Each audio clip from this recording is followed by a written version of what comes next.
Hey budget gardeners, Vita Loca here. Join me today as I show you how we thin out or prick out seedlings from a winter sown milk jug. So let's go.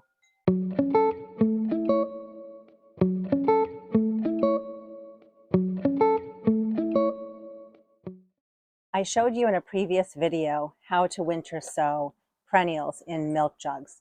You can winter sow a whole bunch of plants. You can do annuals, you can do biennials. I chose to do perennials. And you can also use a variety of different containers. My container of choice is a milk jug. And so it is now June. I still have a lot of milk jugs left that I need to basically take the perennials out of them, and they need to be moved to new homes. Now, I could take these out and put them right in my landscape, but look how many plants there are. There are a ton of plants here. Some I might keep, some I might add to my backyard nursery and sell. I'm not really sure. So what I did last year and what worked for me was taking them out of the milk jugs and thinning them out and basically transplanting them into pots or into 6-cell packs. What I'm going to do is show you today how to take the plants out of the milk jug and how to transplant them into cell packs. So let's get going. What I like to use is a potting mix that I made myself. I have a video, so please be sure to check it out. And it shows you how to make your own potting mix. It's a lot cheaper than buying potting mix in a bag. And I make sure that the potting mix is pre-moistened. I also make sure that the seedlings or the plants that are in my milk jugs are also nice and wet. You don't want to be transplanting these little guys if the soil is dry, either in the milk jug or wherever you're going to be putting them, be it out in your landscape, into pots, or into cell packs. I look at the size of the seedlings that are in each of my milk jugs, and that helps me decide how big of a container to put them in. The next thing I'm going to do now that I filled up a 6-pack here is that I'm going to take the seedlings out of the milk jug. Check out the root system. Isn't that insane? So what I'll do with this milk jug is I will rinse it out, take off all the tape, and I will reuse the milk jug next year because the milk jug is still in good shape. So as you can see, there are a ton of plants here. There are different ways I can tackle this. I could do the hunk of chunk method, which basically means taking a chunk of seedlings, like for example, right here. I could take this chunk of seedlings and I could put this right out in my landscape.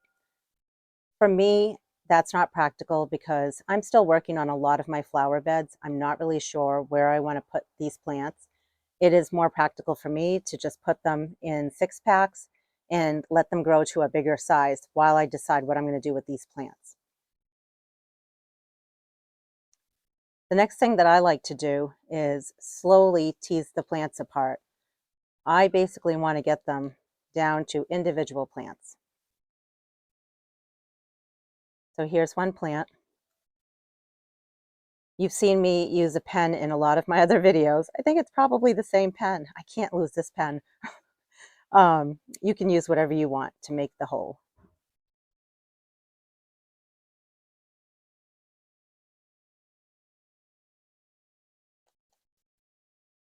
Just pushing down a little bit. And that's pretty much it for that one little guy. Let's do a few more of these.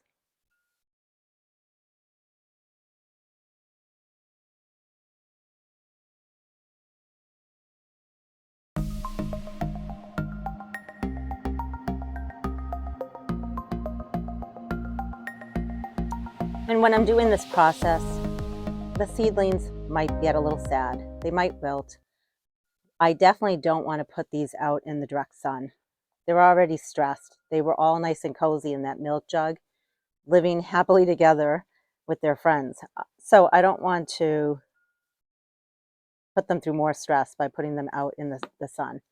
I am going to keep these in the shade where it's a little bit cooler. And Within a day or two, they'll recover from the shock of being transplanted.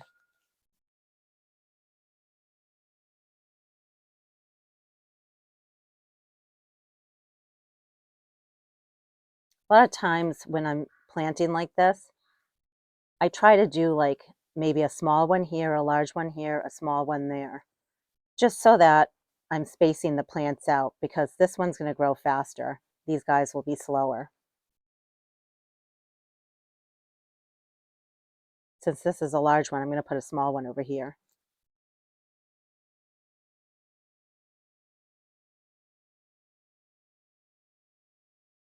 And definitely in the milk jug, they were all competing for space. Clearly the larger ones were winning, but now the small ones should catch up.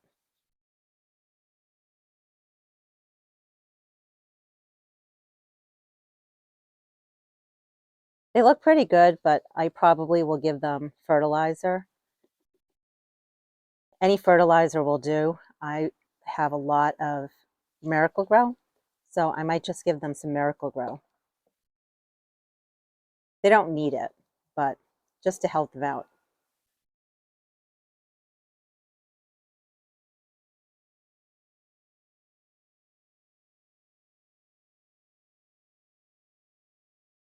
They're only going to be in here for probably a few weeks to no more than a month, I would say. And I'll have to bump them up into probably 3-inch pots. That's what I did last year. And by the end of summer, they were huge.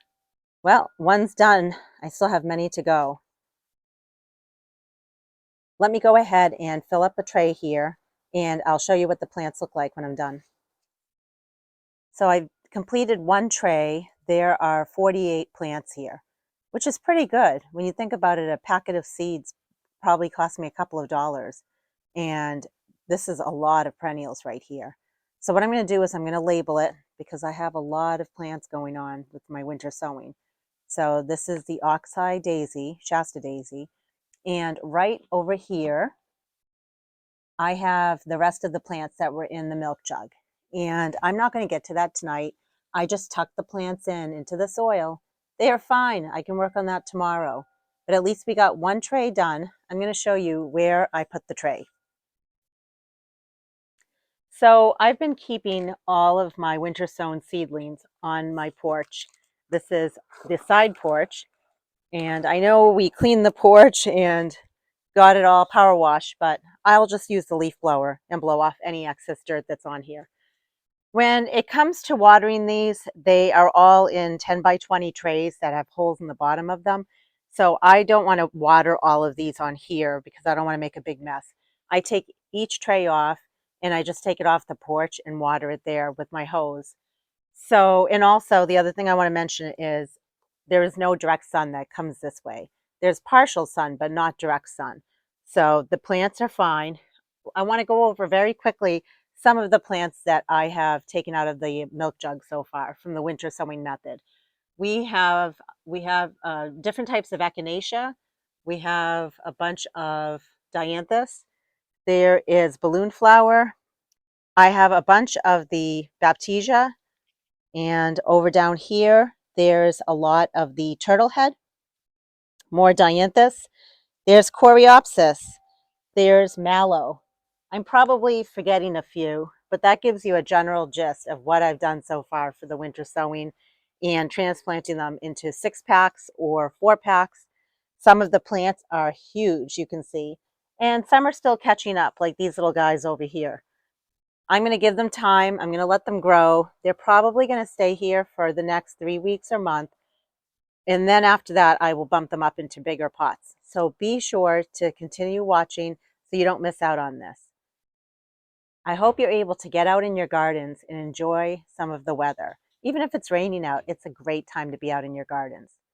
Until the next video, make it a great day with gardening.